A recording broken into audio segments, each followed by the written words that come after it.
Welcome back to The Actuality, ladies and gentlemen. I am your host, Josh Wallace of Angel's Citadel, and this is the live play of Monty Cook's Invisible Son, The Soul's Direction. I'm your game master today and host, and I have most of my cast here at the moment. One will probably be joining us later, so we'll have a full house, and that'll be all kinds of fun. We'll go ahead and do some quick introductions here and reacquaint you with the cast, and then we'll get back into finishing up what we had started last session, which was a flashback scene. So let's go ahead and get started with that. Chris, why don't you go ahead and start? I'm Chris or Synth. I'm playing as a Sterling Price, a former member of the Vancian College, who has recently given up his mind to gain access to the Red. Excellent. Jeff?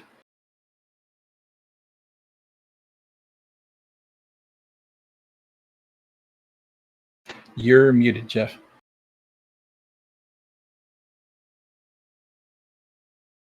That egg on my face. Hi, my name is Jeff, and I'm playing Albion J. Finch, an established Waveheart apostate who walks with a secret companion named Reynard, or Rainy for short, or diminutive anyway. And yeah, he's just looking forward to. He's not looking forward to going to the Red at all, but it's necessary. It is. And last but not least, Joanne. I am Joanne Wallace, the other half of Angel's Citadel. I am playing Claire Thespian. I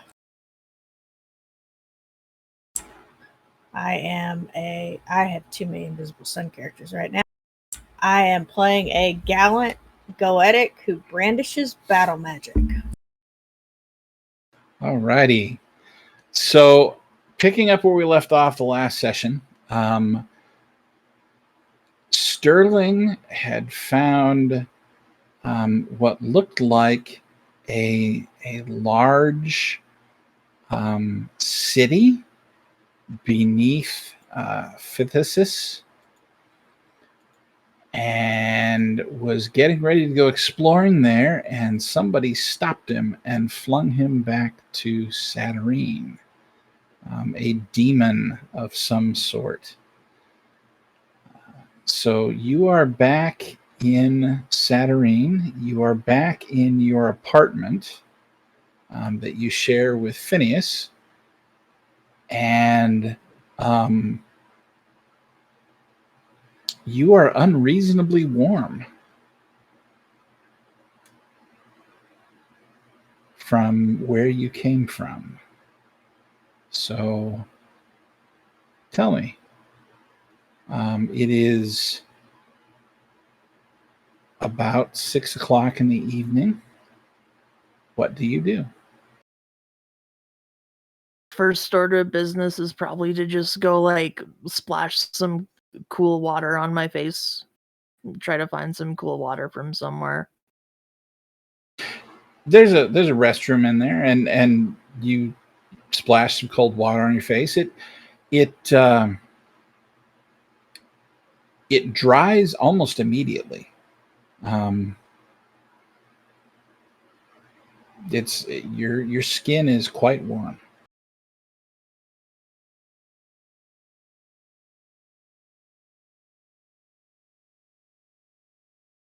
Of our apartment. What was that? Is there a shower here? I haven't quite explored the full amenities of the apartment in the past. Yeah, sure. I will hop in and just stay in there as long as I need to, probably like a good 90 minutes. To cool down? Yeah. All right. I'll be in there for a long time. You take a long shower, and you do cool yourself down. when you get out and you hold up your robes, you notice that the edges started to fray a little bit.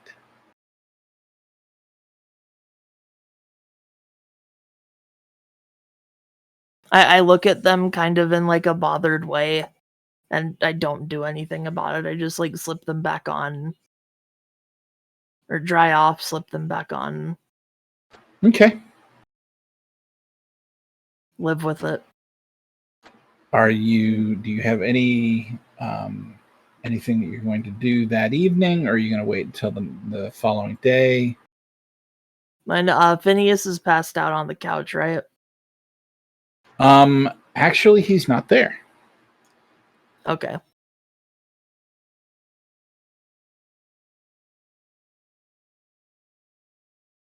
I will raid the fridge, eat too much, and then just like faceplant into the bed. Into my bed. Okay. You fall asleep and you wake up the next day. What time do you wake up? What do you do?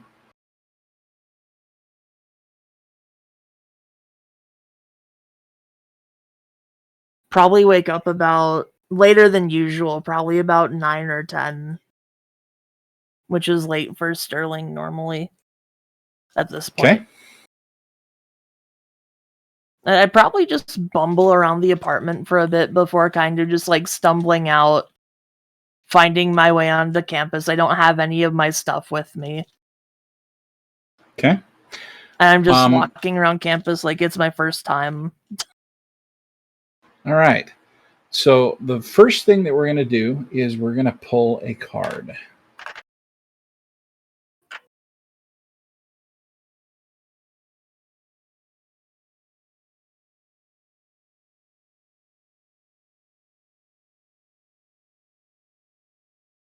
And the card is Elusive Sleep. Oh, good grief. Okay. Visions, swans, blades, water. It means futility, worry, stress, awareness. The richest noble cannot buy sleep. The strongest among us cannot compel its submission. Even the wisest person might lose a night's rest to anxiety. Still, when we're awake, we're aware, and that awareness can be crucial. Okay. You wake up for the day, and when you do, you find that you did not get a good night's rest, that your mind felt plagued by shadows and fleeting, disjointed thoughts.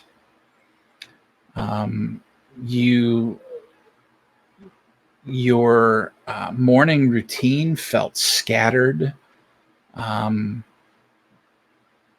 almost haphazard, and it was only pure luck that as you walked out, you looked at the calendar and saw that you had exams tomorrow.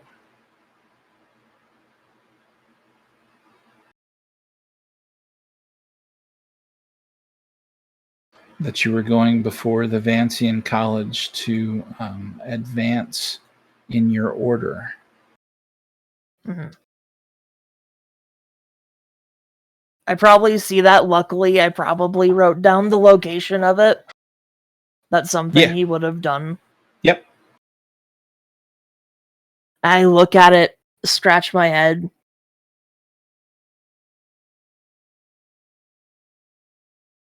He looks like he's about to say something, and then he just doesn't. And he goes bumbling onto the campus. Okay. What is your intent to do that day? I'm probably going to spend most of the day like trying to figure out where everything is again. Okay. Just make sure I know where it is. Probably not retain the information. So I'm just kind of walking around like, okay, that's there. Turning around, forgetting that it's there. Turning back around, okay, it's there. turn around, forget it again, go get caught up in one of the events.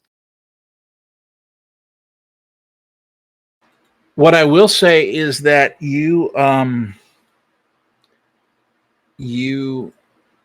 on campus, the very first place you go is the library, and you find your way back to that lectern.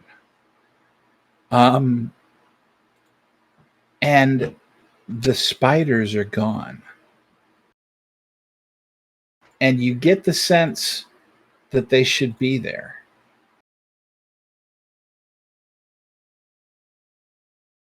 I'm gonna sort of look around it for a moment. Does it look like it's dusty and untouched still? Absolutely. I'm gonna put my face kind of like right up next to a cobweb. Look around. Like down there, like okay. on my hands and knees, just like is anyone home? Anyone there? There's no response. And you find yourself, doing that for several minutes. And when you get back up, you notice there are 2 or 3 other Vances that are looking at you funny. Like, what's this guy doing crawling around on the floor back in the dust? Kind of a look.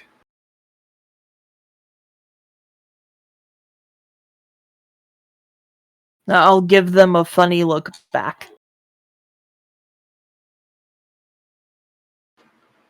They sniff dismissively and they go back to doing what they were doing.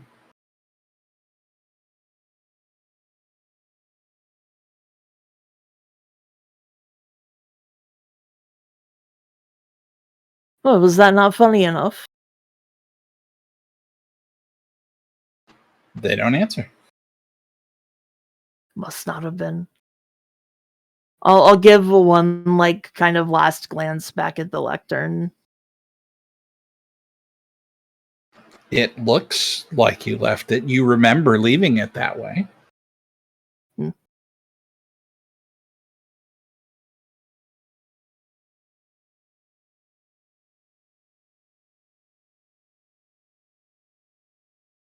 I'll leave a like small orb there just in case the spiders come back. And then leave. Okay. You head back out. Over the course of the day, you make your way around most of the campus. You actually remember where things are. It takes you a few tries, but you remember. It's not so much that your memories are gone or your mind is gone. It's that ability to hold on to a thought, to logic things out the way a Vance would, is gone. But you still feel like, I know how to get up. I know how to brush my teeth. I know how to speak. I know I can still cast spells. I can even still cast the Vancian spells that I had. I don't know how I'm going to learn anymore. But everything that you knew by muscle memory, we'll call it, is still there. But even then, holding on to a single thought, I'm going to cast this spell. Well, why am I going to cast this spell? I was going to do that on Tuesday. Oh, I've got something I have to do next Tuesday. I need to go meet. I wonder how Albion's doing. I haven't met him in a while. You know what I mean?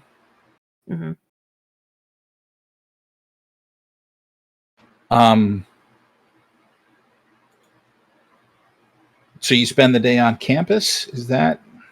Yeah, I'm gonna kind of just spend the day walking around campus and getting caught up in whatever event is going on that is always happening.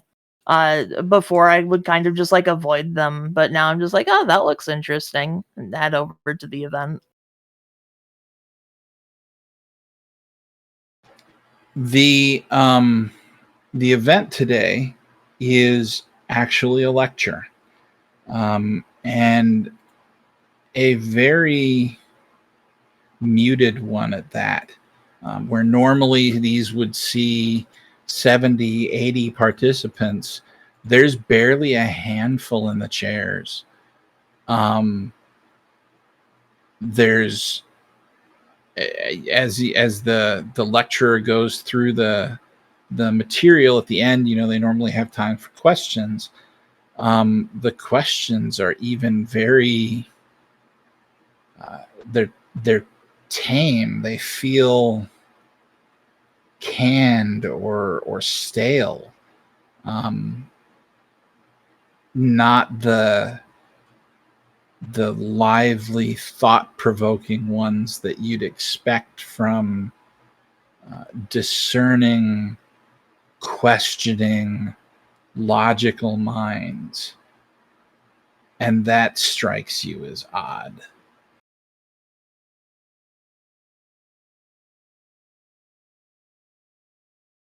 I'll raise my hand and attempt to ask sort of just like a weird kind of like parallel kind of question to Okay. what was like being discussed. Like the theme of the question is like kind of parallel, like the two thoughts link up at some point, but it's not obvious how.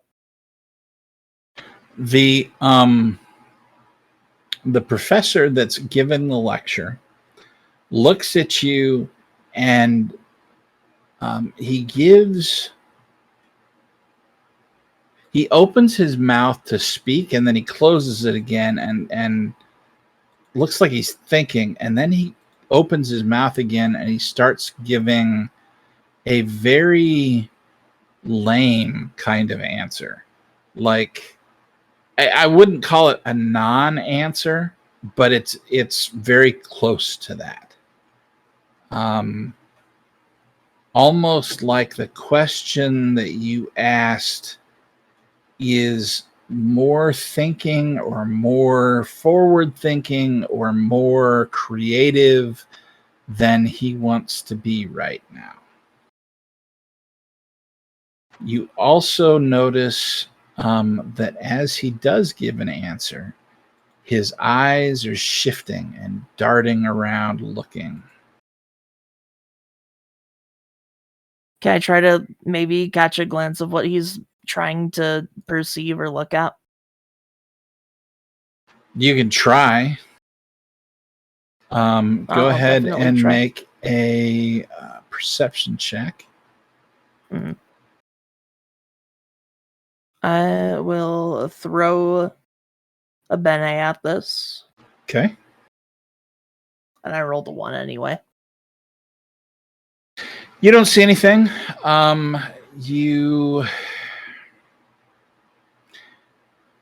You get the sense that it's nervousness, but not nervousness for the subject, if that makes sense.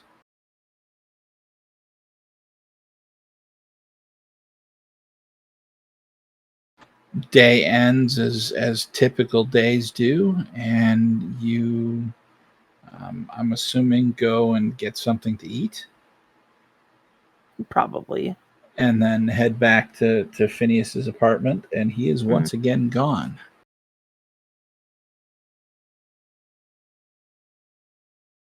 You see the bottles have moved that were next to the couch. They're different. And the blanket is not the way it was. So you're guessing he's been back.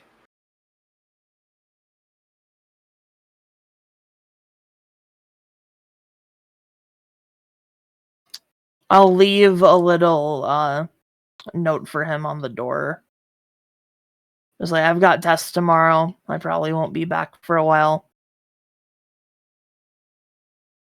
Okay. Remember to take the broccoli out of the cold box. Something unrelated. Fair enough. We don't even have broccoli. You you go to sleep, and when you wake up, you head to take your exams. The room that they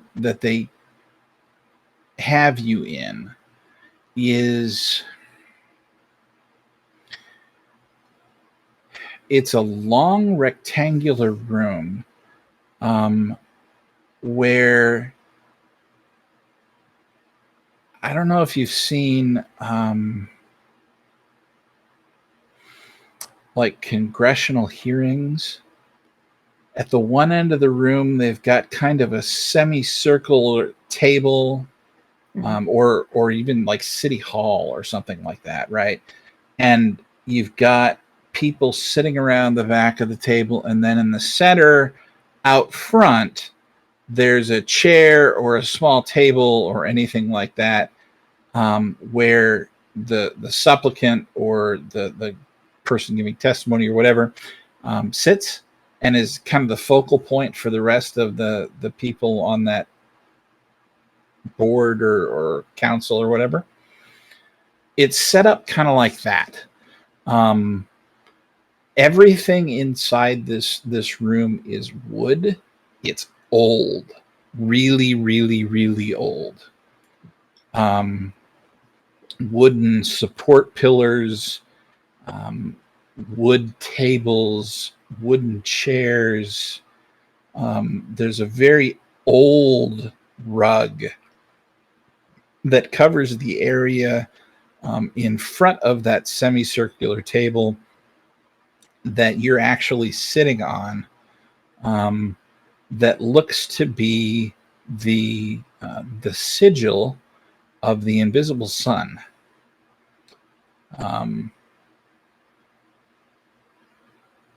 And you're shown into the room, and one of them gestures for you to sit down at the focal table.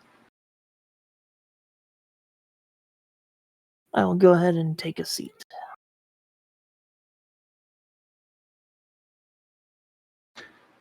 They're quiet for a moment, and then one of them off to the side clears his throat. Mr. Sterling Price, you are here to... and he looks down at his paper and he looks back up. You are here to advance in the great and wise Vancian order. Is that correct? I believe so. I believe that's what I've been getting ready for. Kind of trail off as I say that.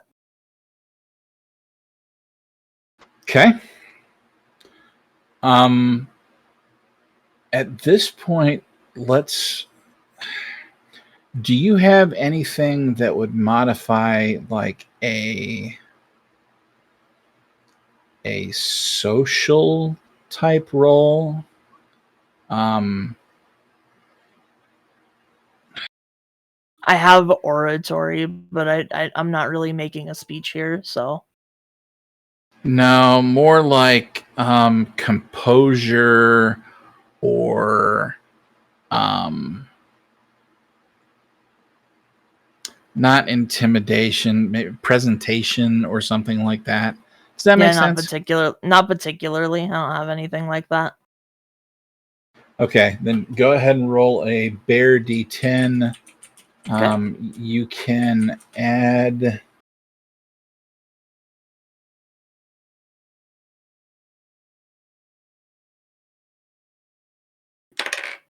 Three.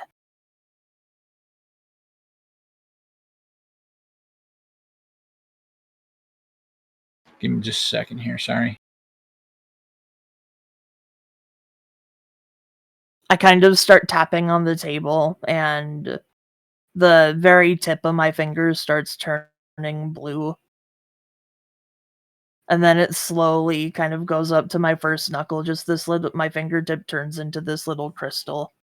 And I'm just tapping that on the table, and it becomes from like a kind of pat sound like a normal finger to like a full on like tick. Okay, you can add an interaction, Bene, if you want. I'm just gonna stick with my 3. Okay. This, and I will call this one a grilling. It is a grilling. This grilling goes on for nearly an hour and a half. And they ask you all kinds of questions about subjects that you've taken and spells that you've used, things that you've studied, things that you've researched. And the more they ask you, the more irritated they sound. You notice that the tapping and the crystal that forms spreads up your hand and up your arm, and it's starting to separate into shards, and they're twisting and turning slightly, and the torchlight in the room glistens off of them and reflects in all different ways, and that seems to irritate them. And finally, about an hour and a half in, one of them stands up and slams a book closed. I've had enough!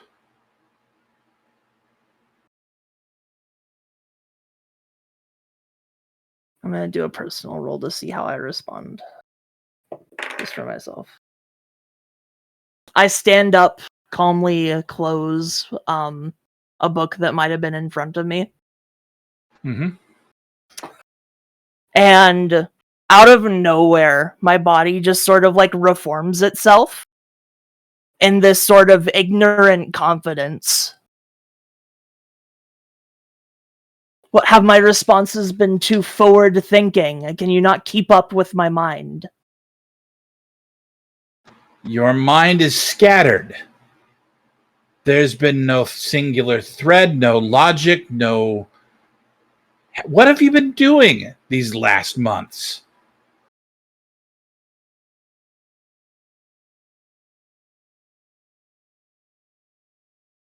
I have been researching and making connections.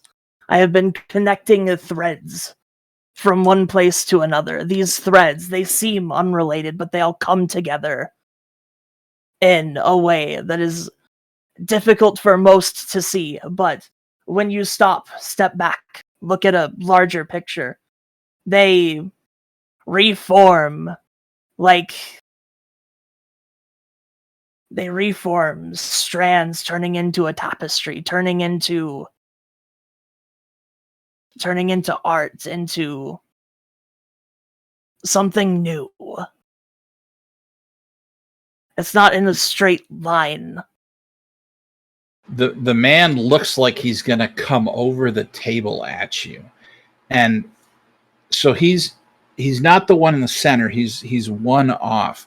And the guy in the center, no, excuse me, the girl in the center, it's a female headmistress,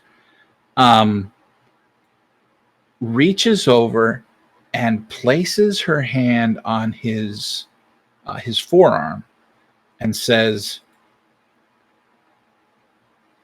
"Sit down, Alphys."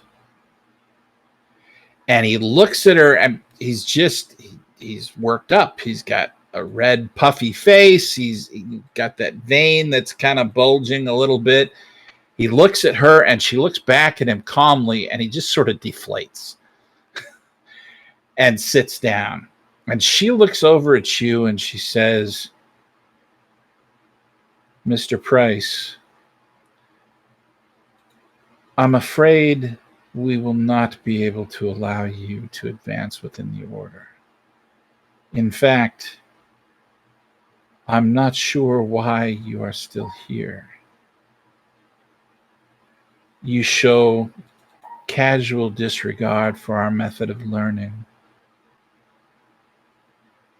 These projects that you're working on do not bear fruit and are not reproducible.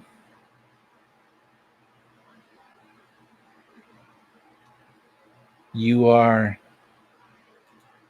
hereby banished from the college, the Vancian College.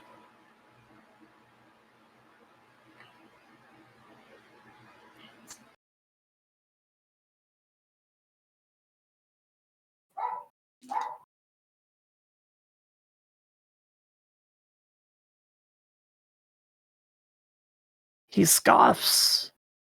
Banished for what? For not thinking in a singular direction? For not willing to be controlled by an outside force?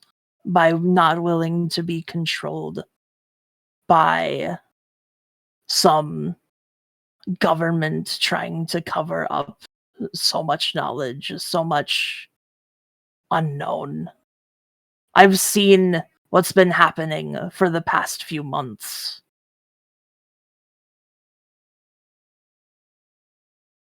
It's like everything's turned gray. We might as well be in the shadow.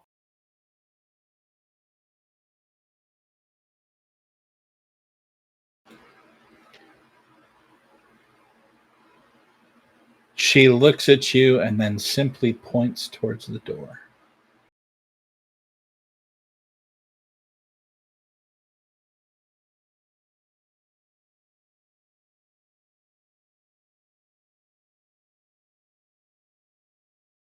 I grab probably a couple of like the notes and books from my bag, dump them on the table, and walk out.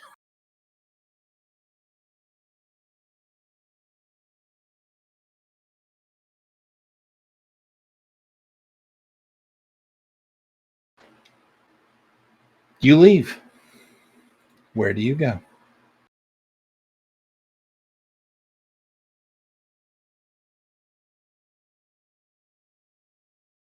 I will head probably to mine and Phineas's apartment. Leave my robes there. Find something else to wear while I'm in there. Okay. Just probably something plain, like a blue like hooded jacket or something. You find something, yeah. Some comfortable pants.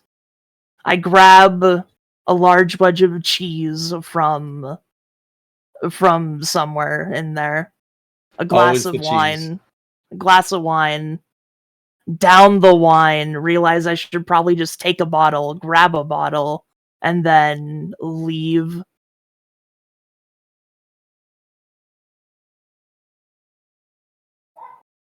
And where do you go? I will probably wander around town for a couple days. All right. Just trying to figure out what to do from here. You wander around town for a couple days, and then you find yourself at Albion's home, I believe, is where you went. Yeah, that's where I end up.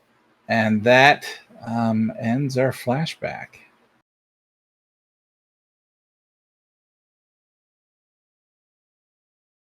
I think what we're going to do, it looks like our fourth cast member is ready to come on. So we're going to take a break and bring him in, and then we'll be back with you through 6 o'clock, I believe. So we're going to go fast forward to when our group was headed to the Red Sun after what they found at the Goetic College, which is even worse than the Vancian. So we're going to take a quick break, and we'll be back here shortly.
Hey, everybody, we're back.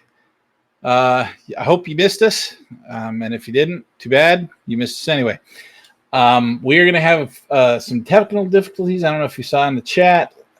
We had our fourth join us, and now the cameras are all screwed up. And so, yeah, it's all right.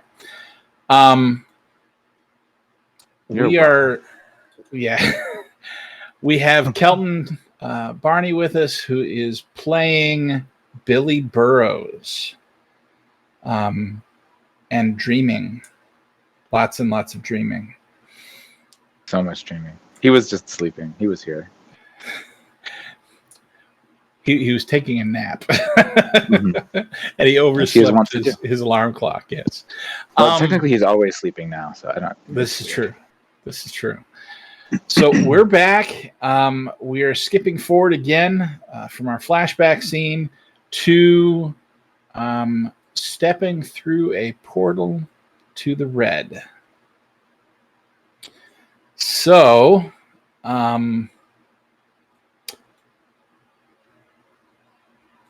Billy, Albion, and Claire, the three of you appear in a massive audience chamber. Think the throne rooms of old, right? Flagstone floors, lots of columns supporting a 40 or 50 foot high even ceiling, right? Along one wall, it's solid and it's solid built, and along the other, there's these massive arching windows, not glass, but like just open air, looking out to somewhere. You're not sure about the scene, but you see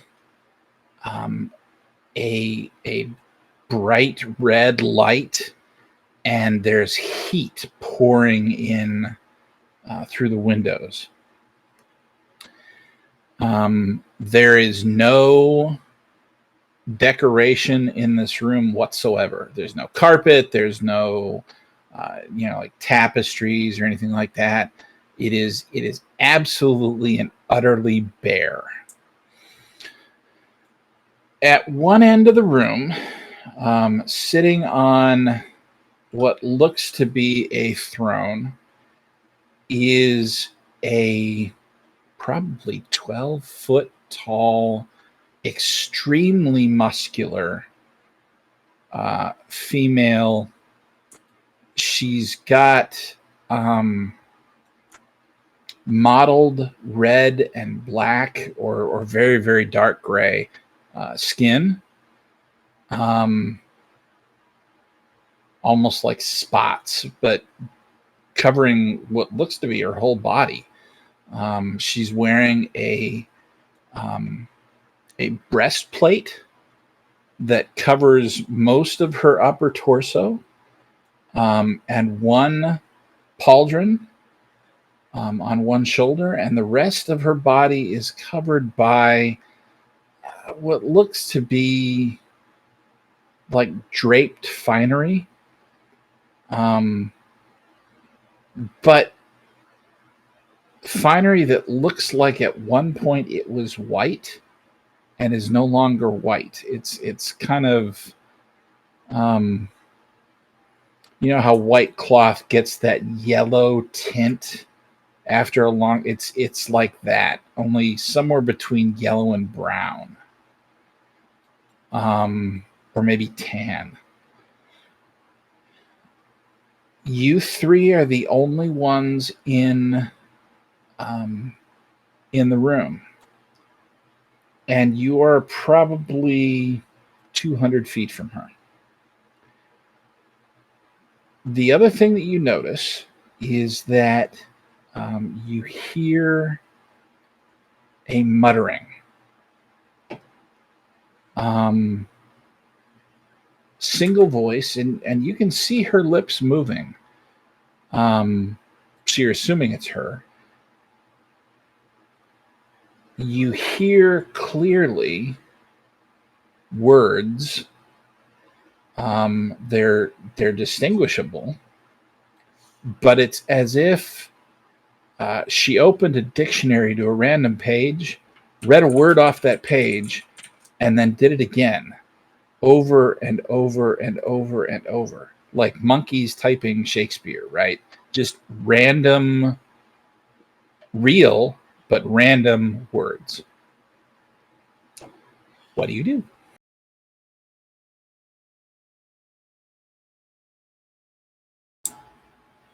Claire will just start randomly saying numbers. Okay. There are now two voices in the room. She'll say a word, and I'll say 5,272. She'll say another word, and I'll say 9526. Okay. She doesn't appear to react to that.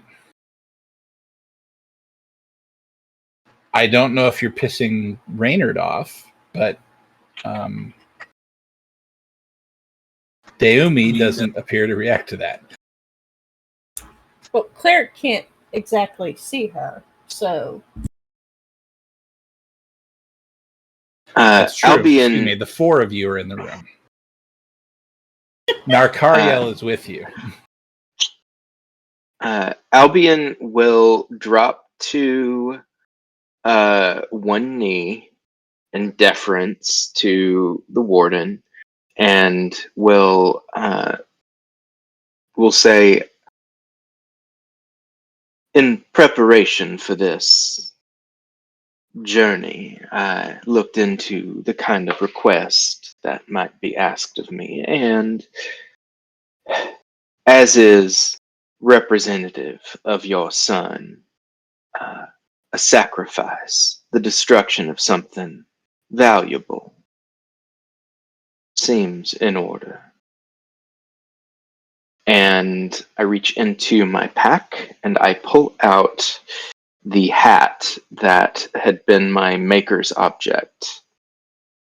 It's the only physical tie I have to whoever or whatever I once was. And I say,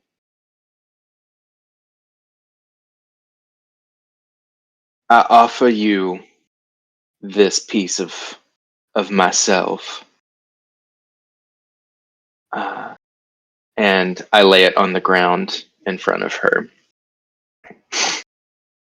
And I take a lighter and set fire to my felt fedora.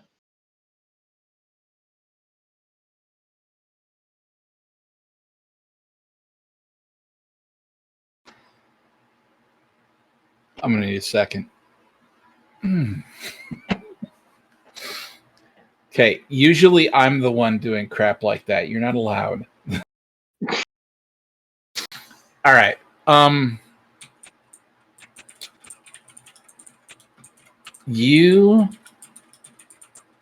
assuming you went closer to do that, right? Yes, I took a few steps forward anyway. You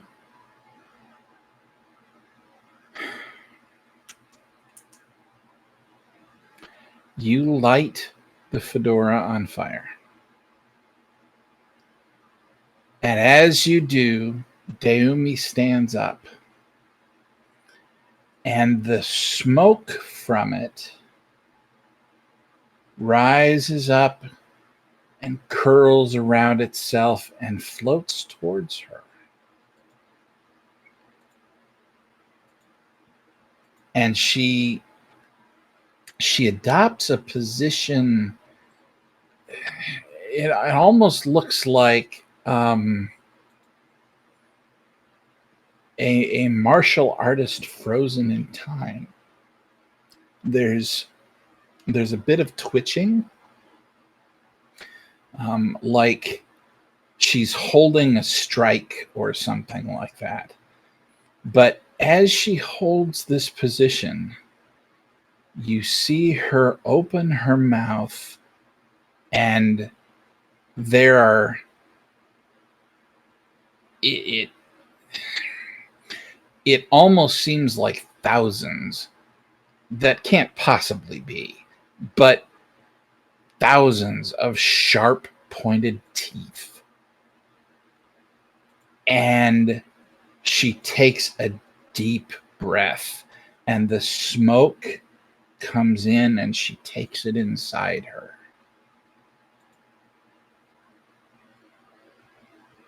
And when it's gone, she turns and she looks at Billy.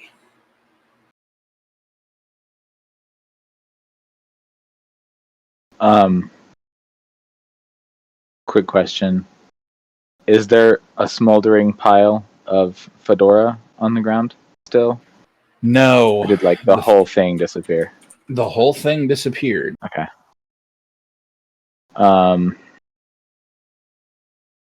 So Billy's gonna go. Okay. This came with me from Shadow. I've always had it. I only have one.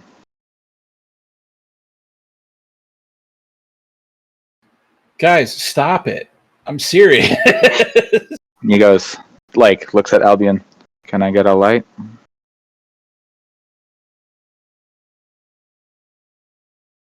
I like the end of it. She shifts, and she does it again. When she shifts position, right? It's a different form, but she does it again.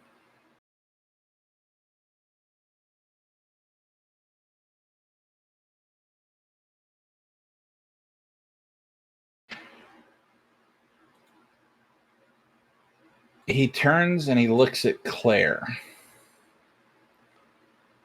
and you feel her gaze, Claire,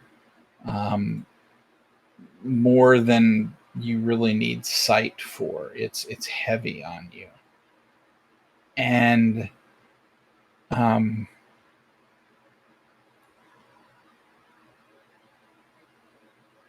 Narkariel presses something into your hand. It feels small, like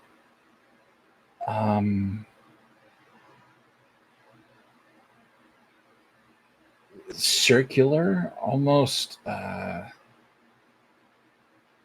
like it's got some beads or some ornaments or something on it.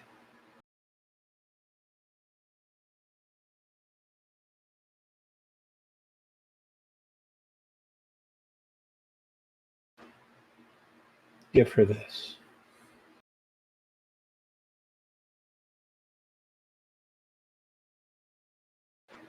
The two of you, Albion and Billy,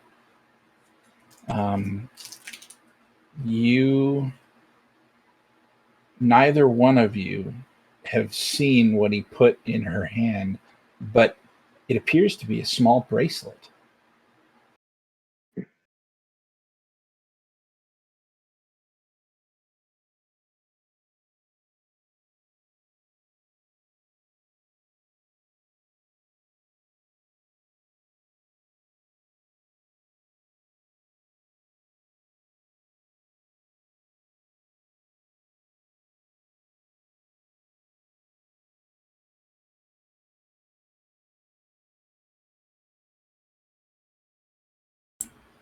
Claire will feel the object, and being the extremely stubborn and obstinate goetic that she is, she puts the bracelet back on her wrist and steps forward.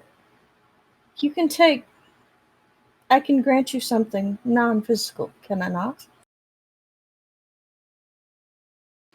The murmuring doesn't stop, but you see her move a bit closer to you, her upper torso leaning in like, I'm interested.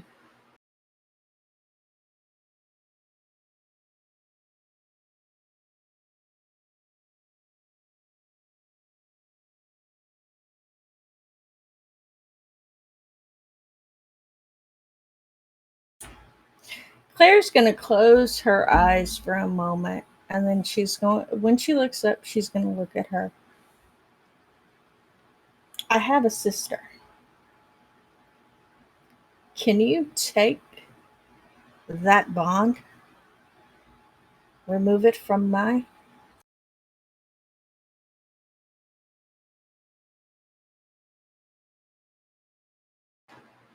Billy, Albion, make a perception check.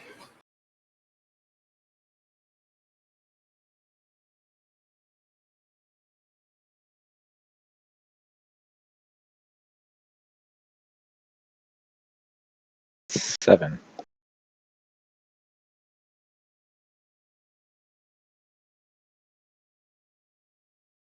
I got, double check, a 4. Okay. Billy with a 7. You are staring right at Narcario when she says that. And you see the biggest grin split his lips. Mm. Noted. Deumi reaches up and begins scratching at her forehead and then stops and starts scratching at her chest. And dancing around Claire, almost like the kata from a martial art. Claire, you see that in your mind's eye. That's not something that your blindness takes away. It's like,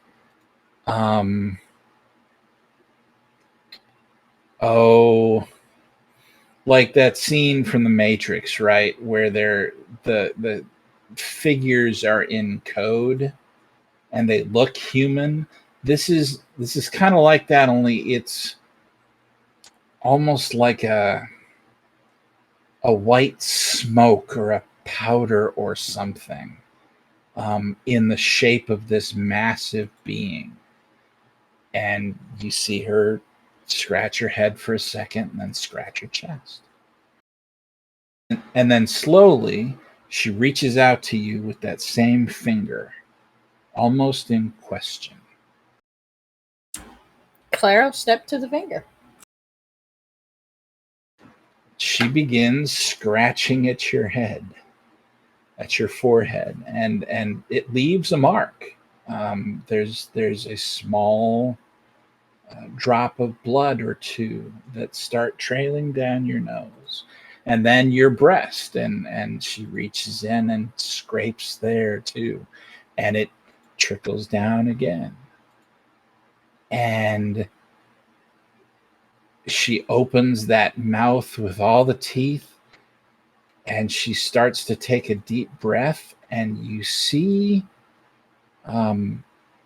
what looks to be something fluid. You don't know what it is, coming from your perception of yourself and heading towards this white creature. Albion and Billy, you see it's not just a fluid, it looks almost like a cloud of blood. And Deumi opens her mouth and sucks it in and then closes it and turns and dances the kata back to her throne and sits down. Next to her throne a massive door opens. It wasn't there before, but it's the door frame is an archway, and it's carved with runes that glow a very deep red, not in a language that you're familiar with. The door itself is a black obsidian, and it slowly grates against the stones beneath it, but it opens wide, and out through the door you see a almost like a portal, just a bright shimmering red.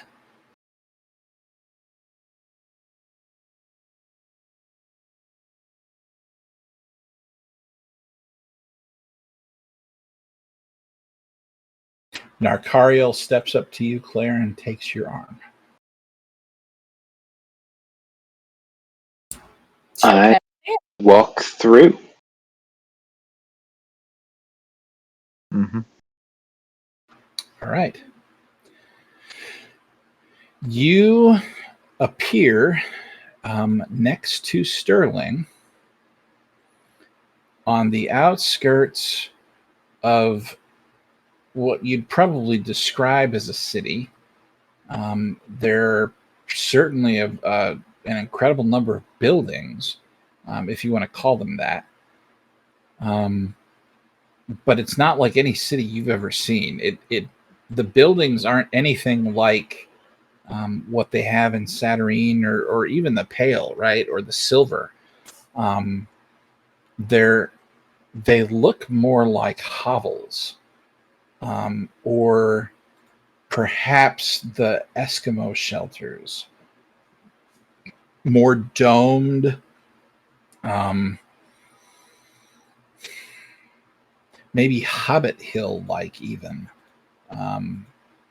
domed and with like a single door entry, windows cut out of the wall.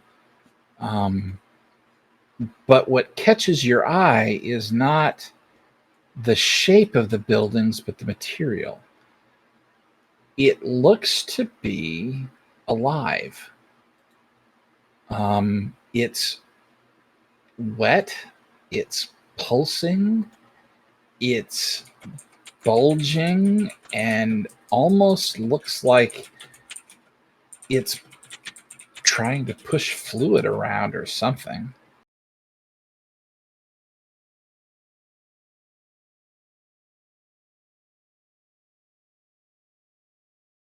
Do we Looks know where shiny. Sterling is?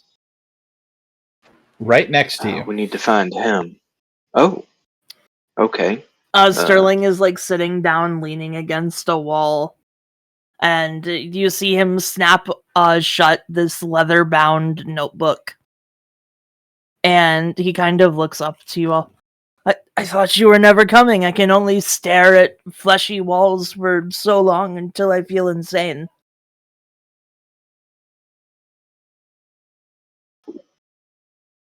Where to?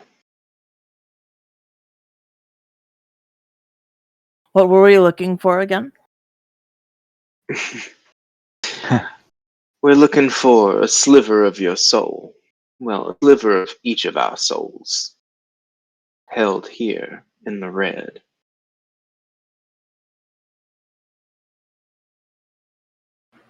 Because all of your characters would know it at this point, what you perused from the books that you took from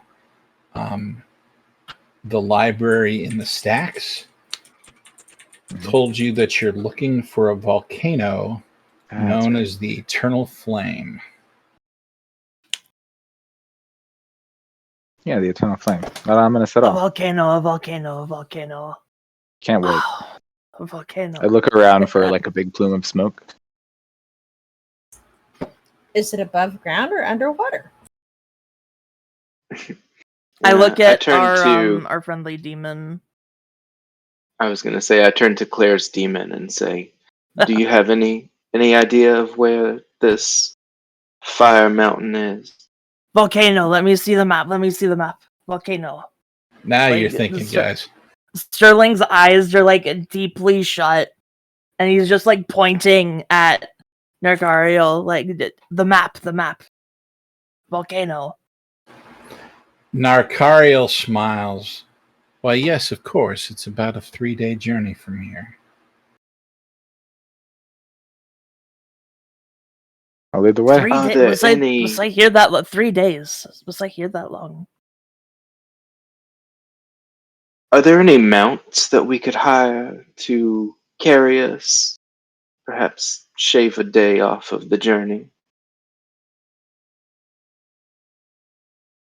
Was Of I course. wandering for that long?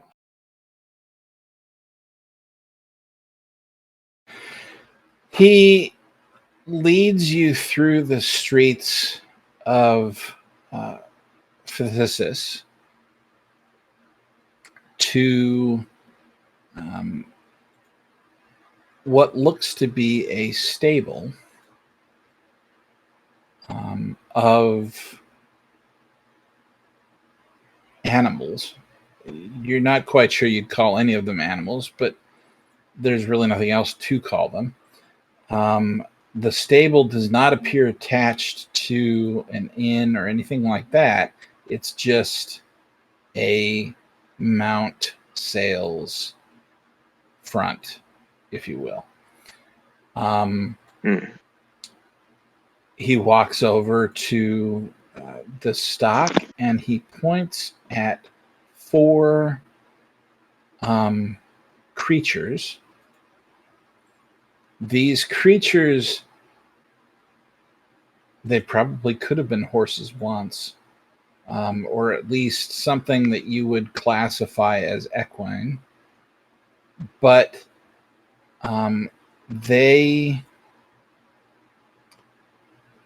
skin on the outside of them has decayed almost profoundly bad. You'd say zombie-like if you didn't know any better, but you can see inside, and in the rib cage is a beating heart, which suggests that they're still alive somehow. The thing that makes it so that they're not quite horses is that they have, while they have 4 legs, none of the legs actually touch the ground. They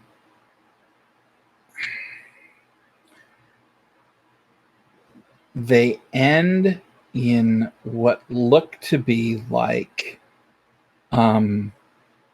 spider-like pointy features rather than cloven hooves or feet or anything else, right? And that starts it starts about where the knee of the horse would be, and then, like I said, they're not actually touching the ground. What happens is at the end of that, there looks to be a ball or a wad or something of white material.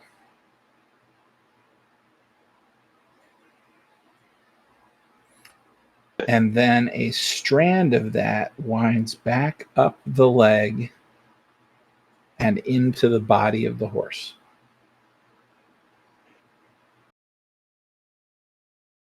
Does Billy's body have mass at this point? Or is it more just a projection? I feel like it's literally a projection now instead of just appearing as one, but I'd have to defer to Josh because the text doesn't say specifically. No, this is one of the great things That you're about a Invisible projection. Sun. It's weird. Yep. we're going to say that Or it might be both. it's kind of both, right? So Hmm. Billy can project his body like astral projections. Okay. But when he does, he's actually there. It's just that he can end it at any time and be somewhere else. So like Okay. if you're trying to, I don't know, square up in a boxing match with him, he's actually there. You can fight him. Yeah. But when he decides not to be there, he's no longer there. Now that doesn't mean there's no way to keep him there, but Mhm. there's something there to touch. There's something there to hit. There's something there to act. Okay. Then I will hire 4 of these mounts. I was gonna try to keep out and let Billy's astral projection ride behind me, but no. I'll buy. I'll hire 4 of the mounts, and if Claire wants to hire one for her demon, she's welcome to. Or probably he'll just ride behind her, since she can't see where she's going anyway. He actually will ride behind her. Okay. Hang on just a second here.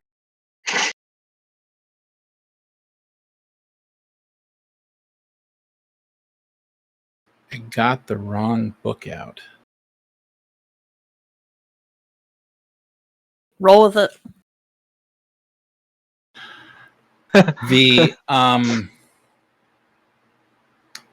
The vendor, who's a squat sort of a fellow, looks up at you and says, "That'll be 4 blood silver each." How's that?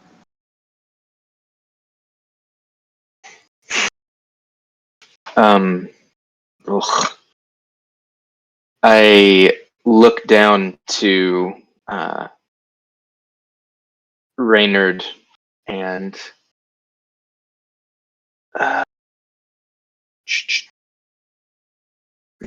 buddy. And I'm gonna spend 7 sorcery to send my companion off to retrieve something that I need. Ask them to fetch a general mundane item that I could carry, probably worth no more than 50 crystal orbs. Okay. So I guess that's the question. Would blood silver qualify as a No. magical or a mundane item? It is a magical item, but you would have to have actually a place where you can get it from and know where that is. That's not Well, something... he goes off and steals it. Right, but he would have to be able to find someone that has it, and that's not something people advertise that they have. Narkariel, however, steps forward and reaches into his coat and pulls out 16 coins. And each one of them is red and gold, and it looks to be dripping. And he reaches out and he places them in the man's hand.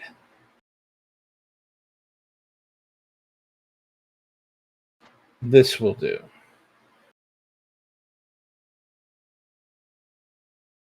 The man squints up at him. Yes, Lord. And he goes off and he gets 4 saddles and he puts them on, and may your journey be fruitful. And he kind of backs off.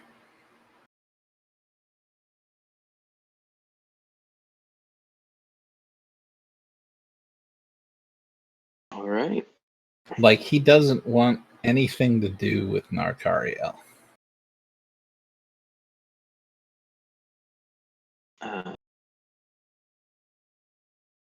Maynard is going to mount the steed behind me and will be in the shape of a full-grown human being, but with a fox head. And I climb up. I say that to was Ariel, lead the way. What was that? Either while that was happening or like while we're trotting along on our lovely little horses here. Billy's going to test the waters a little bit, learning that this is the currency of where we are and wondering how like his new abilities work. And I'm going to try to use Treasure from the Deeps, which I no longer have to go to sleep and sleep for 8 hours to do it because I've been sleeping for days. So, you know, you go to sleep, you come back with you thinking about an item that you need, you come back with that item. Can I just come back with blood silver? He's curious.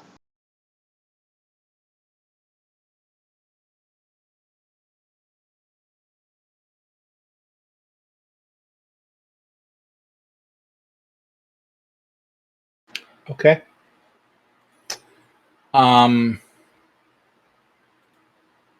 You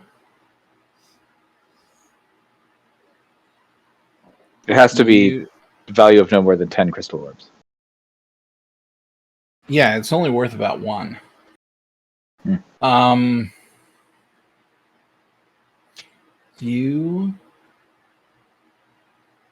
You're coming back for 1 blood silver? Oh, I Or think he's more. just seeing how much he can get. He doesn't know how this really works yet, and this could be useful down the road. So,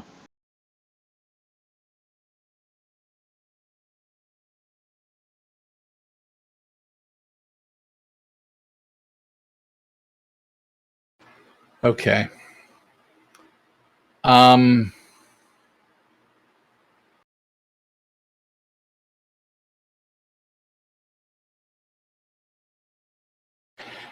You come back with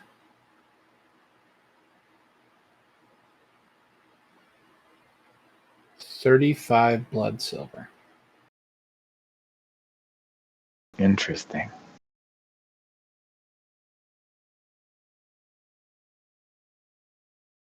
Inflation, man.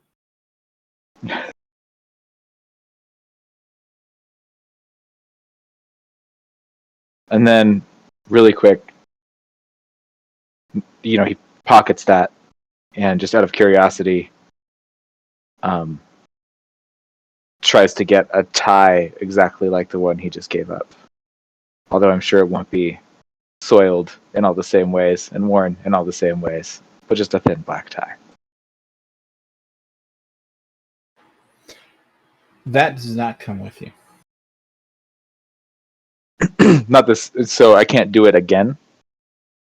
Is what No. he's learning. If you're trying to get the same thing, Not the same tie, just a similar. or a similar thing to this particular tie, you're not going to find it. And so does he feel like? Well, first of all, he's like, fuck. But does he feel like it's because he can't just keep doing this, or is it because it's too close? Like he's given up that object forever in a The second one. almost metaphorical sense. Okay. Yep.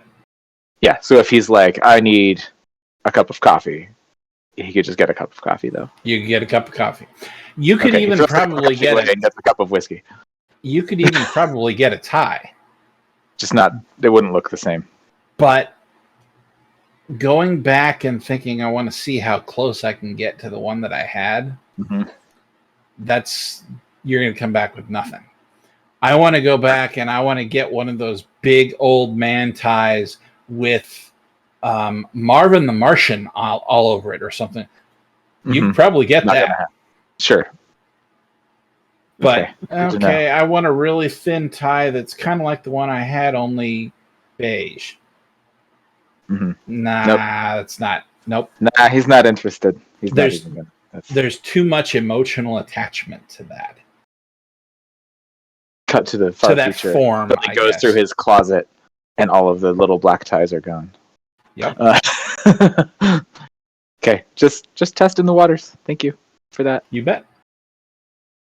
Carry on. While we're writing, I do have a question for Claire's friend. All right. While we're writing, I'm imagining this as we pass by like where I saw the entrance to that city. I'm just imagining it serendipitously happening there. Okay. I kind of look at him and go, inadvertently or not, you seem to throw around your weight pretty well, whether you intend to or not. It pays to have friends in high places.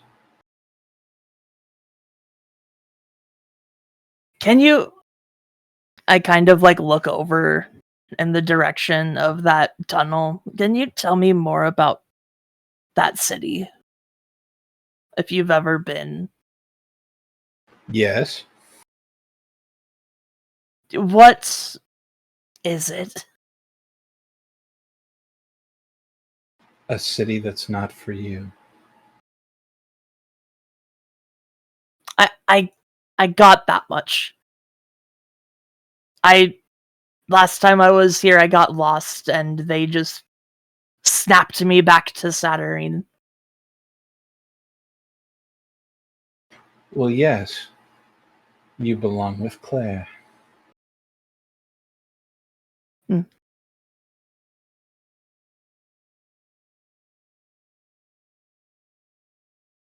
They would not dare cross my master.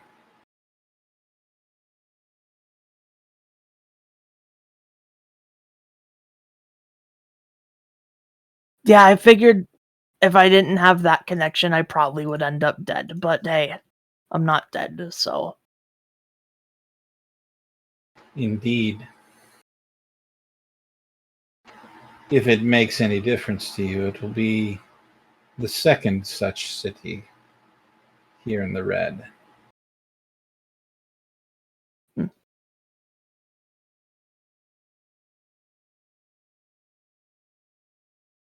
Is it for like other beings or just specific individual things?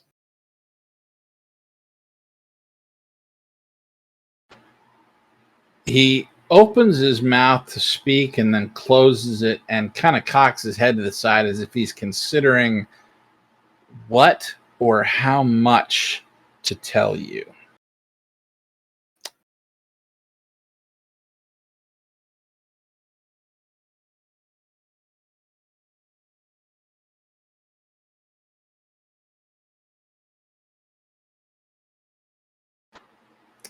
The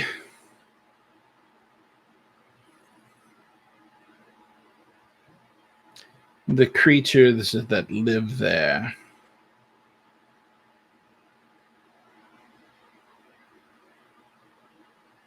do not interact well with humans. So special dispensation is required.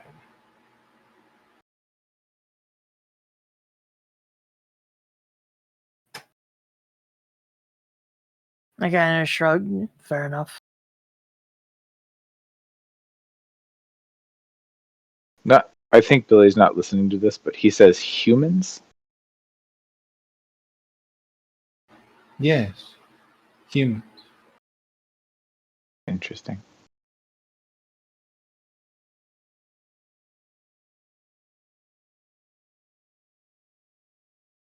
was awful warm down there. That's where I just like end the subject. He chuckles and wraps his arms tighter around Claire and says, "That is the nature of those who subsist in the red. They are warmer than most."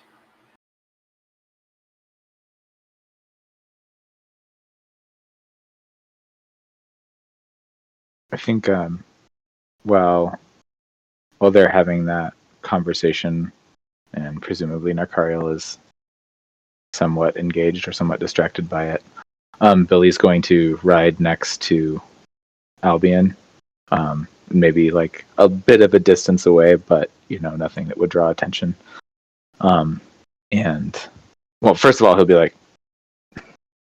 "Whiskey?"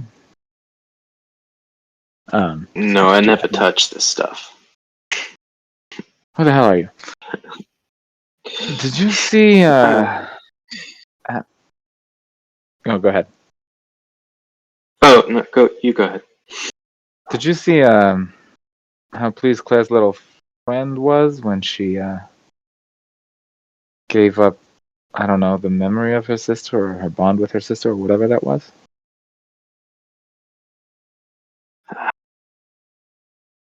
It is Claire's prerogative to enter into whatever kind of relationship, but it does give me pause.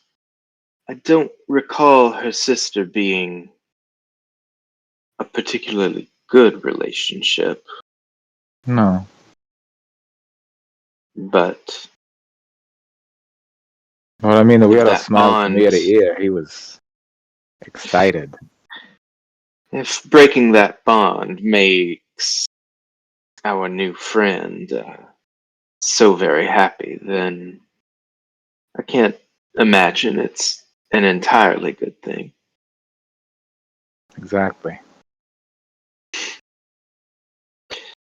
But again, Claire is free to enter into whatever kind of relationship she Of course. prefers, even one with such a questionable entity. Yeah, well, let's just keep an eye on. I worry about her sometimes. And he gives me the heebie-jeebies, if you know what I mean. Yes, I feel similarly. Uh, how are you doing? You seem to have withdrawn entirely from the waking world, except, of course, for your visits like this. Well, sort of. I'm kind of in both places at the same time. Maybe more present here than elsewhere, but I don't know. That part's comfortable. That feels right somehow. Like it was supposed to be that way, or it used to be that way. Something like that. But I don't like I don't know. Despite all of that, I still feel like I haven't escaped Shadow. I feel like it just keeps following me wherever I go. Even if I'm not here, technically. It's hard to say. Just, it feels as though Shadow has begun to oppress us more and more, even though we seem to have escaped. I thought so.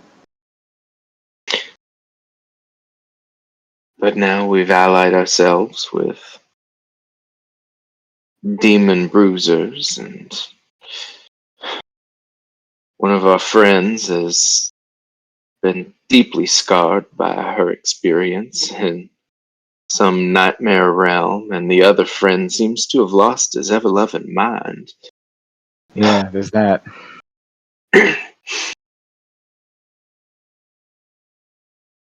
What about you? Well, there was a time that I was curious.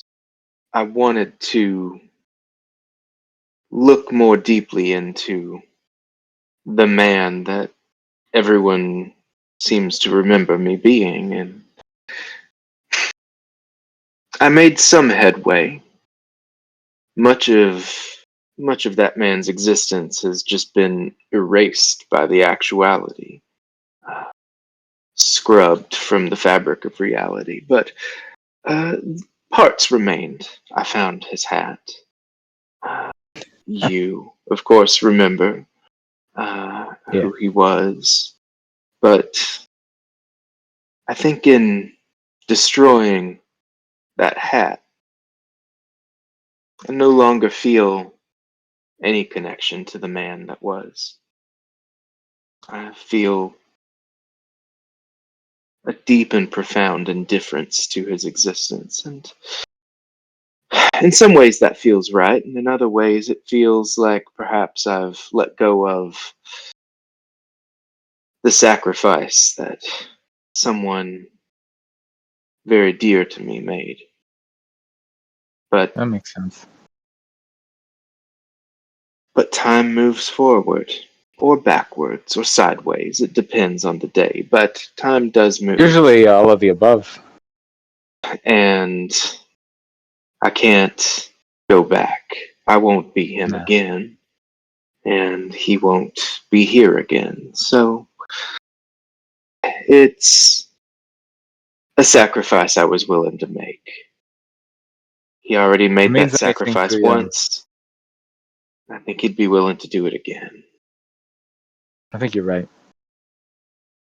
And hey, if it means anything to you, I like the guy, but I think you're the person you need to be right now. I agree. I agree.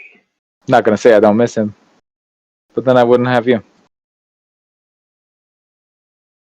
Detective extraordinaire. Well, detective mediocre so far. We'll see. We'll get there. Uh, uh, I assume we're gonna have to camp out here in this bleak wilderness. I don't relish that idea. Yeah, well, me neither. I thought about bringing a nice bottle of wine and some picnic fixins, but the more I looked into the red, the more I realized that by the time we sat down to eat them, they would be rancid or turned. So Yeah, I think I might could. as well. I think I could arrange that. We would just have to consume said goods really quickly. I think the dried provisions that we brought with us will be sufficient. I could be all right with that. As though you need to eat anymore. It doesn't mean I don't like to.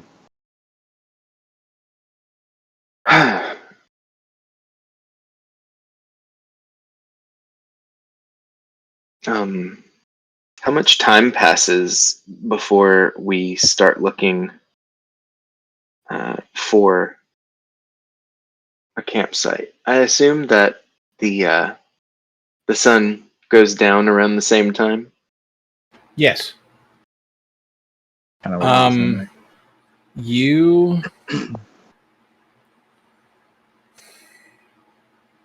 You travel the bulk of the day. Hmm. It feels like 5 o'clock or so. Hmm. Whether it actually is, you don't know, but it feels that way. Okay.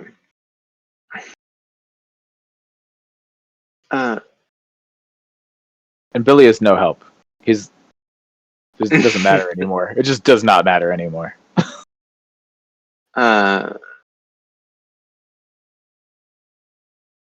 Do we think that this seems like an appropriate time to raise camp? I feel like we'll need to take care of that and set up any sort of defensive boundaries now, while the sun is still out, before anything from around here can skitter into our camp and cause havoc.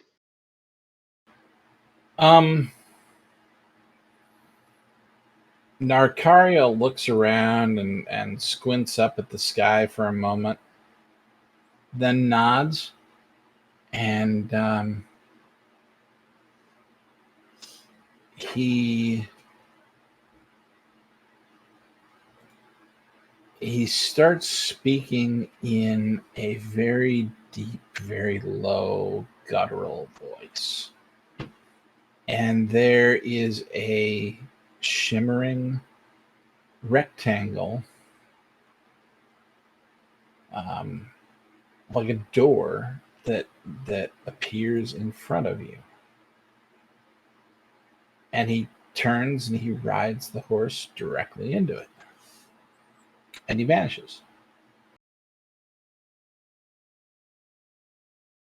Follow. Yeah, why the hell not? You end up in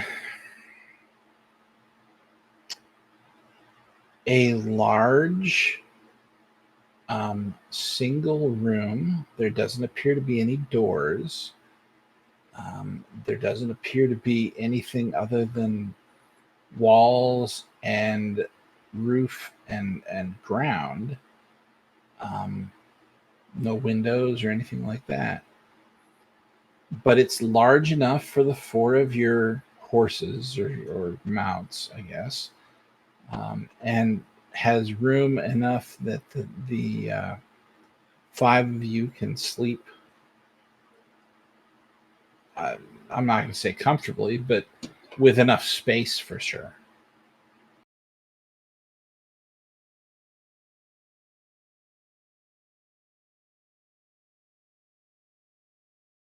I mean, I'm already sleeping, so it's all good. Fair. I guess I'll take the first, second, third, fourth watch. If this was D&D. All right. Anybody have a problem with that, or anybody can do anything different?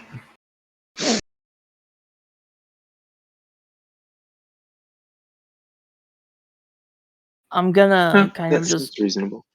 I'm gonna like hole up somewhere, kind of after everyone goes to sleep, and I'm gonna take out the journal. Okay. And I'm just gonna flip to like a back page. I'm assuming I don't have to fill it front to back. I can just kind of fill it up however I want. You can. I'm gonna kind of flip to just a random page toward the back. Tear off a little chunk of it because that's how I mark pages now, unfortunately. And just kind of start letting my mind write things down to see if I can piece together things. Like I said I did. But I really wasn't.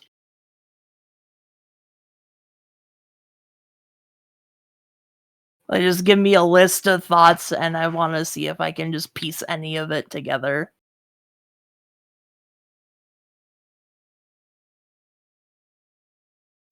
Okay. How are you doing this? Are you using a pen? Are you using... No, it fills out based on what I think. It's the Journal of Karaneth. Right. Remember, Oh, you like the have... connections? Or... Yes. You have to make the connection. Okay. I probably have like something small to write with, like maybe like the end of the quill and the last little bit of ink I got. Okay. You you start to try and write on this thing, and nothing happens. Like the quill, you dip it in ink, and you can see the black ink on the quill, and you go and you write in the book, and nothing shows.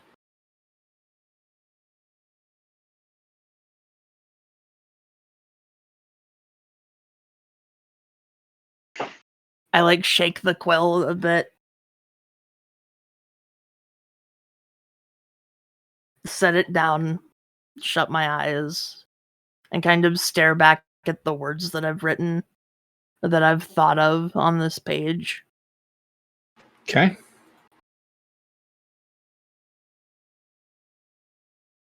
And I'm just going to sit here and this feels like a fun place for it. I'm going to spend a hidden knowledge Okay.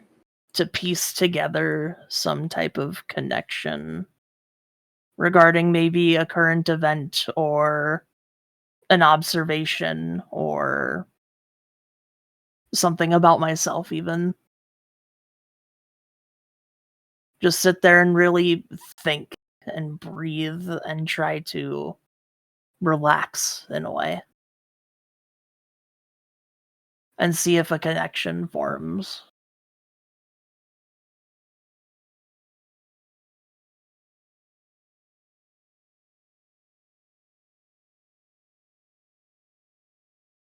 All right. Um, you do that, and you actually don't feel like anything happens. Hmm.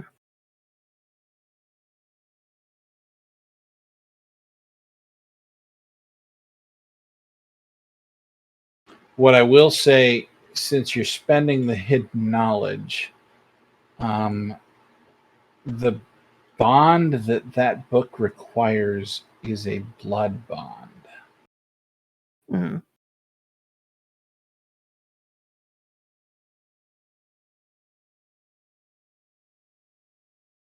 But you're not quite sure what sort of what that means, I guess.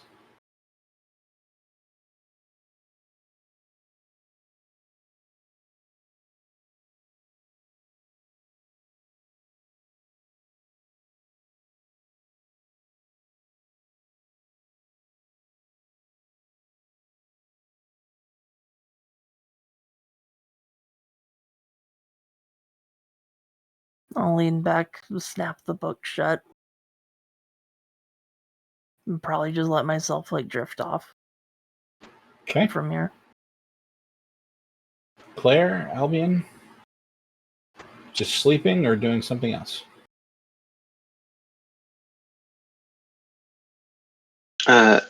Albie's probably uh, just sitting around talking with people and hanging out with Rainy, but nothing in particular, nothing special. Just trying to pass the time in a pleasant manner that he can manage in the red. Fair enough. Claire? Claire will sit for several minutes, and then she's going to make a familiar gesture, and when when a figure appears, a bottle of wine and 4 glasses, please. Something fruity.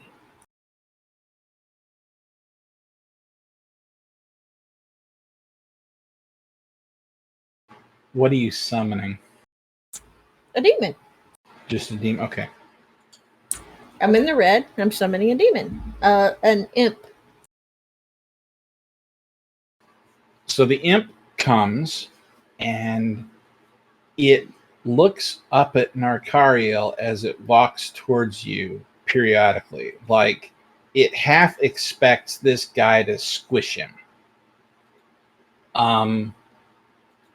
He gets to you and, yes, mistress. And you ask for the wine and the glasses, and he looks up at Narkariel again, and Narkariel doesn't make any, kind of threatening movement or even really acknowledge the imp's existence. And then he backs away and he says, "Yes, mistress. Right away, mistress." Well, that's certainly odd. Narkariel, are you growling at them again? He grins. "I've done nothing of the sort, my dear."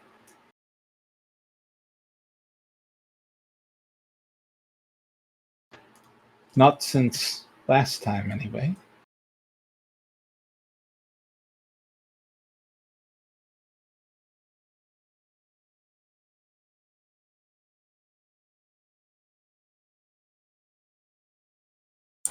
She's just going to kind of sigh, but it's that fond parental sigh.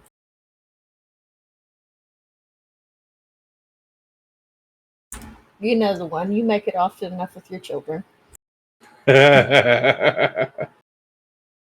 right.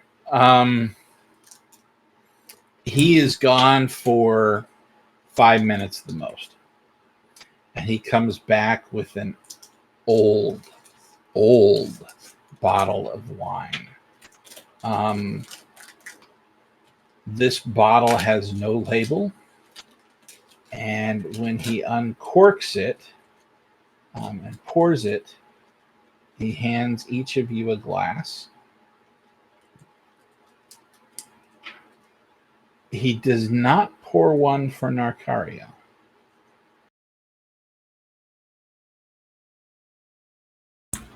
Don't worry, little one. He's mostly harmless.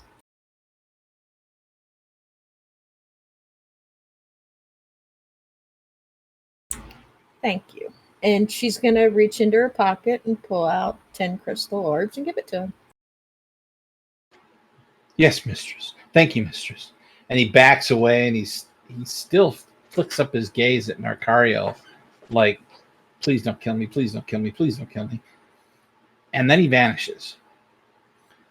Of the group, since you are the culinary expert, Albion, and foodie,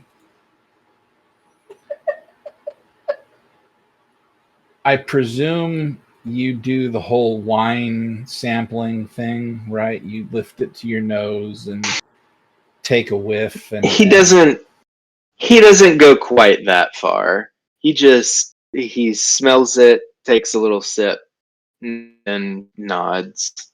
But he doesn't do the weird slurping and all of that. no, just the sniffing. And as you taste it, you find that it's the best wine you've ever had.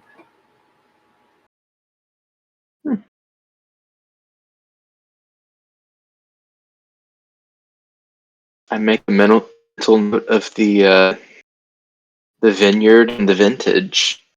There's no label. That motherfucker. All right. Well, I drink. Narkariel looks at you and smiles. It's from her father's personal wine collection.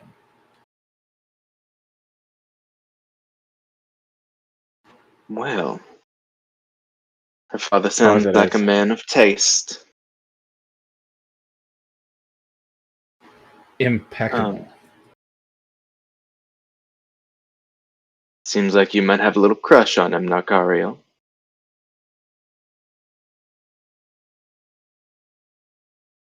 He shrugs.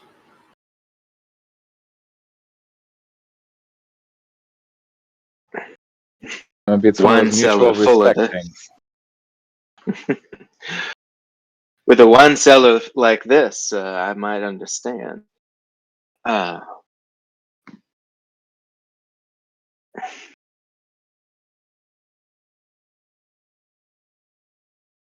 yeah, pass the evening. Nice glass of wine and company of friends on the floor of an interdimensional hidey hole. Yep. You eventually all go to sleep. And even Narcario sleeps. Although he is more or less wrapped around Claire, almost protectively in his sleep. Hmm. Billy, you mentioned that you were awake the entire time. Yeah, I mean, I'm always sleeping, so I'm never sleeping. It's Make invisible sun. That's what it is. Okay.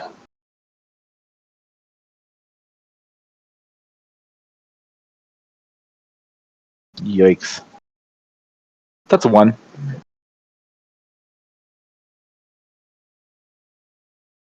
Okay. I didn't put anything into it because I'm not aware. It of- won't matter. Yeah. Yeah. Yep.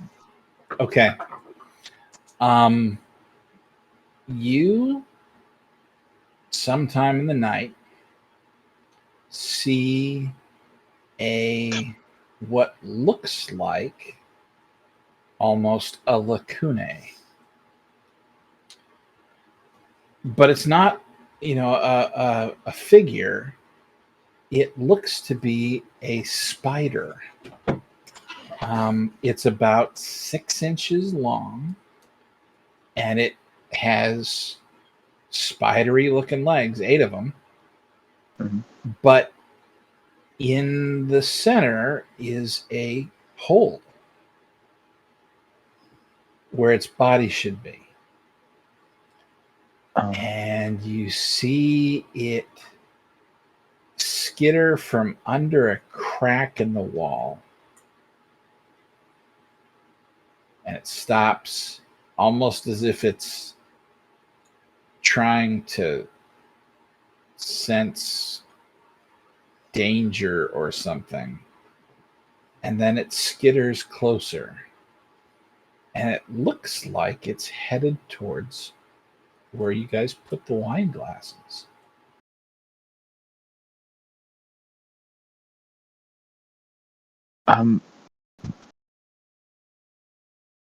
Billy's just gonna kind of sit there and let this play out for a second longer. Okay.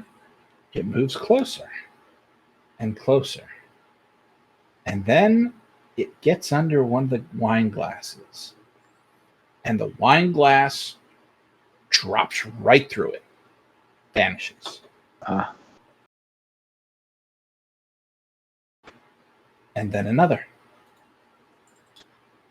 And then the third. And the fourth. Unless you stop it. I mean, I think he's watching with amusement, and then eventually is like, "Hey, buddy." It looks to ignore you. And it moves towards the bottle. And the bottle doesn't seem to fit. And so it gets under the bottle, and the bottle itself kind of falls towards the hole, but it's not falling in. And then it hits the floor and crashes. And wine scatters all over the floor. Untrue. I'm pretty sure that bottle's empty. No Not wine true? was Okay. left in that 4 of us. There's no All way. right. I will absolutely retcon that. I'm sorry. It shatters, and there are glass shards all over the floor where wine would be if Albion hadn't drunk it all. Little boozer. He didn't do it alone. And it wanders around and does the same thing to the pieces. And then it kind of moves closer to you, but stops before it turns around and it heads back to the spot in the wall that it came out of and vanishes. Yeah, Billy will try to engage it one last time when it comes up and kind of looks in his direction and be like, "Hey, buddy, what are you doing? Where'd you come from?"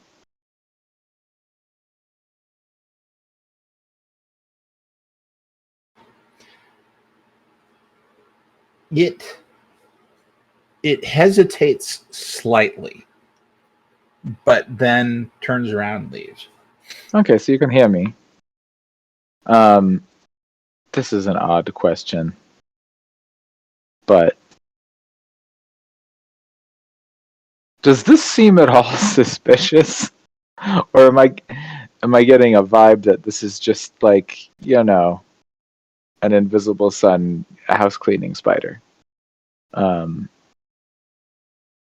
But it's only going for the wine glasses that we drank out of and the wine bottle that we drank out of. It's not going for anything else. Right. Well, to be fair, you don't have any other food out. Right. And is there any other clutter though? Like, No, there's not. Not at all. This place is immaculate except for the crap that we have left around. I mean, basically. varying degrees of immaculate, but sure. It is immaculate for the red. Up. Yeah, I'm immaculate for the red. Yeah. It is picked up, yeah. Because the modern day version of what Billy's wondering is like, is this the invisible sun equivalent of like a little vacuum robot, or is there something else going on and it's targeting our crap in some sort of way? It's kind of too late. I already got the stuff, but yes and yes. Mm-hmm.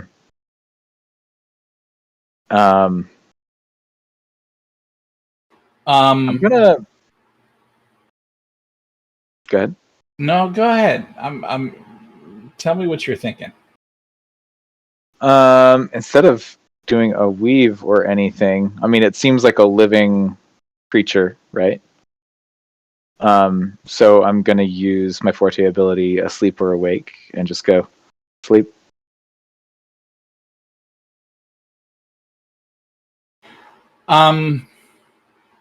Okay.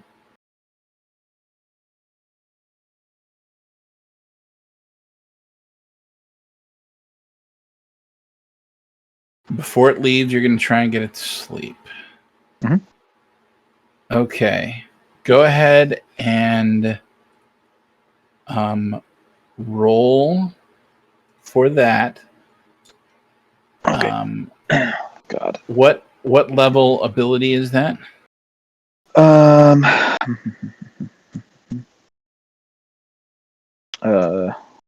my God, where is it? It's a level 3 ability, so +1 die. Okay. I'm not. I'll throw a Bene at it too. All right. So that is a 0 on the regular die and 3 on the sorcery die. And I've not played this game in so long. Yeah.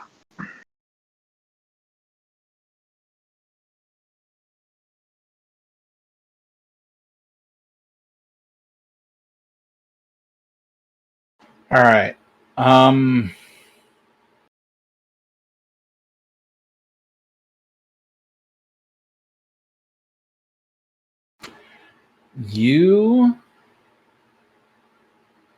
You cast that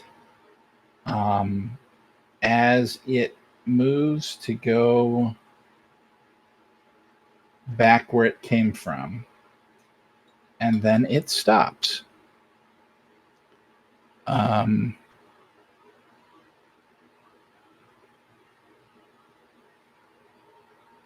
It turns and looks at you for a moment. What was the other dice you said? Not 0, but 3. okay. 3 plus. Yeah. Okay. Good. 3 plus 1, because I threw a Bene at it, so 4, and then I don't Plus think, I 3 think for the that's it. spell.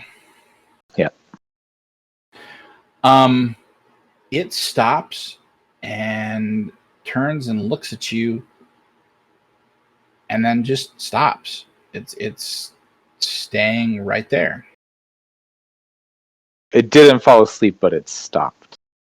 You don't have any idea. There's no Well, it's not like facial expressions. There's no. It's just this hole, right? with legs, though. Yes, with legs. The leg. I'm assuming. So I took it as the legs are substantial, and the body is the whole, like a lacuna, or is the whole thing like a cutout? The whole thing is like a cutout.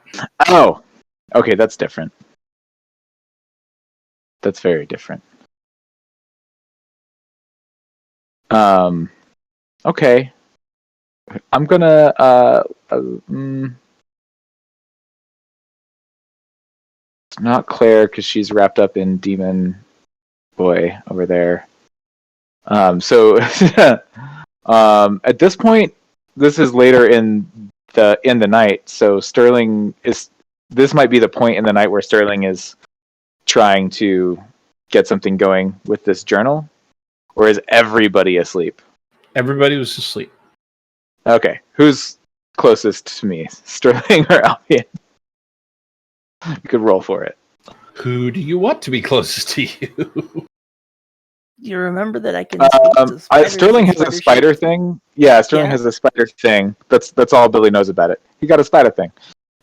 So he's definitely going to quietly, because if the ability worked, it's fairly subtle. It's not like they're in a deep, deep sleep and unwakeable or whatever. So I'm going to quietly try to wake Sterling up. Like, hey, are you awake?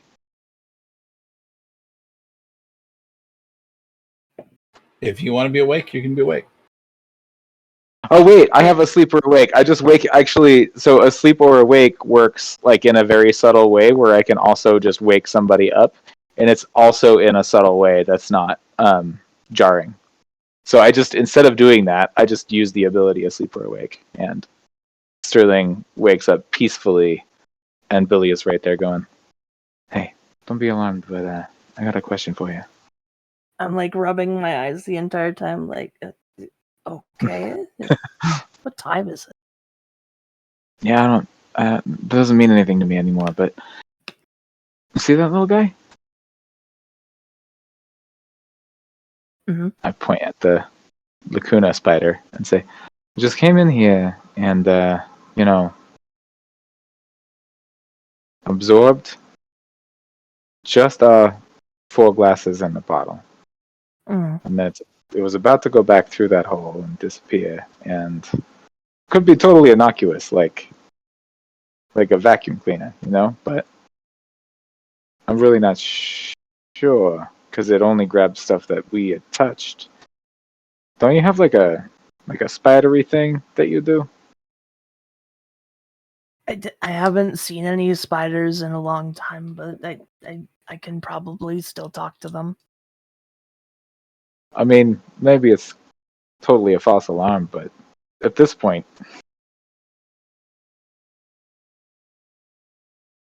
and it's probably too late. Might as well. I haven't talked to any of them anyway. I look towards the Lacuna and I kind of like squat down next to it. And then I look back up at Billy. Do you have a specific question for it? Well, I mean, I was kind of asking what you think. Doesn't that seem weird to you? That it only touched stuff that we had been using, right?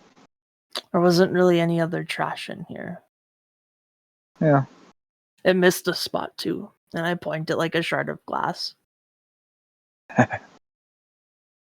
Well, I mean, it wouldn't hurt to ask it a couple questions. I'm sorry. At this point, everything is suspect, if you ask me. I agree. It's just, yeah. Can you hear me? I look down to it. It doesn't move. It should, if he says it loudly, it should like wake it up if it's sleeping. It's not like a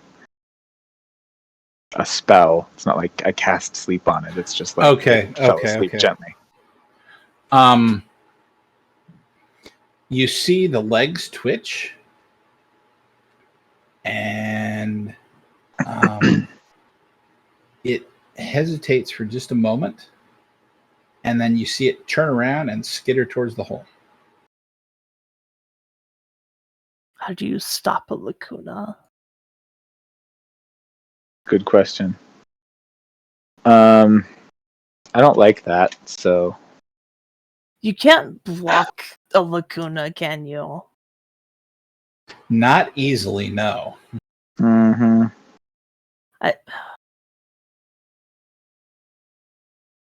Because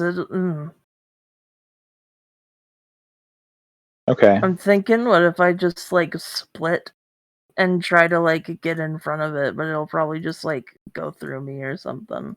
Mm-hmm.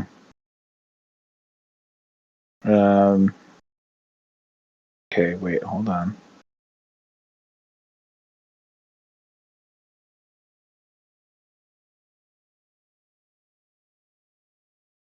While Billy's Oh, cooking here we up a go. response, I go, "Hey, where are you Billy's going?" very quick at this. I'm not.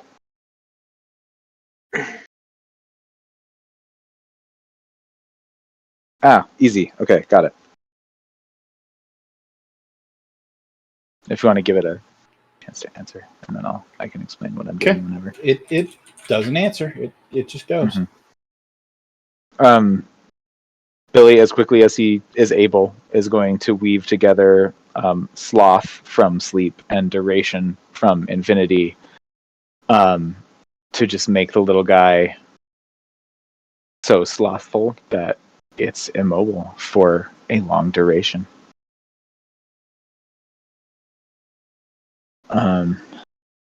And thinking about what level that would be. I'm looking. Yeah, control a creature's mind for 1 round. It's weirder than that, but that's pretty close. I used duration, so I feel like it should be longer than 1 round.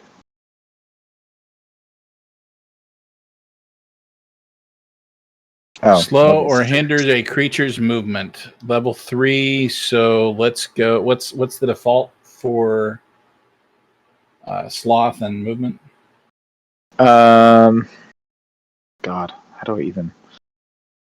The default range. Yeah, or no, the default time. Infinity default duration is short, but I used the duration quality, so that's weird. And sloth is also short. Okay, so short meaning long. So that'll make it a full level to make it last longer. That'll make it a 5. Okay. So you're going to spend 5 sorcery. Yep. And you're going to make a roll. Mm-hmm. I'm going to just do 1 magic die on that. Yeah, just normal and 1 magic die. Hey. 8 and a 2 on the magic die. Crap. Okay. It makes it to the crack in the wall, and then it stops.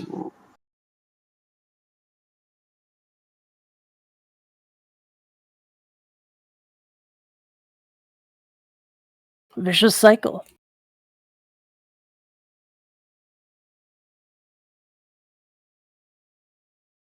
It must be really tired.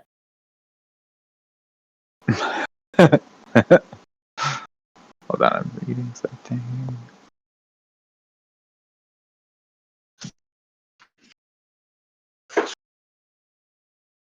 Okay. Interesting.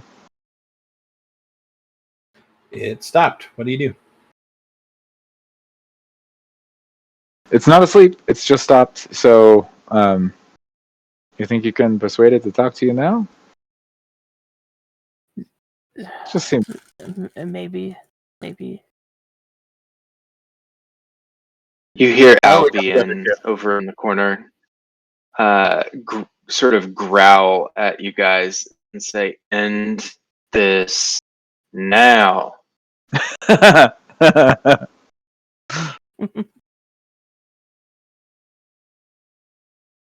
And then rolls over to turn away from you guys.